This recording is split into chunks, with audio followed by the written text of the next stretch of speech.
नमस्कार मंडळी. भाजी करताना आपण तेल कधी घालतो?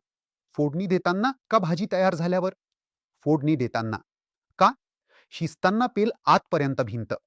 तसंच खताचंही. फोडणी देताना तेल घालणं जेवढं महत्त्वाचं, तेवढंच पेरणी करताना खत देणं. पेरणीच्या वेळीच बियाण्याबरोबर मातीत खत दिलं, तर मुळांना सुरुवातीपासूनच अन्नद्रव्ये मिळतात. बेसल डोस म्हणजे पेरणीच्या वेळीच बियाण्याबरोबर खत मातीत मिसळणे. आपल्या पिकासाठी कोणता बेसल डोस द्यायचा यासाठीचे काही पर्याय स्लाइडमध्ये दिले आहेत. उपलब्धतेनुसार तुम्हाला परवडणारा कोणताही एक पर्याय निवडा. मंडळी, लक्षात ठेवा, पेरणीच्या दिवशी दिला तर तो बेसल डोस आणि उशिरा दिला तर भेसल डोस. त्यामुळे फक्त बियाणे नाही तर खताचीही पेरणी करा. आणखी एक गोष्ट, रासायनिक खताची परिणामकारकता वाढवण्यासाठी बियाणे वर आणि खत खाली पेरा.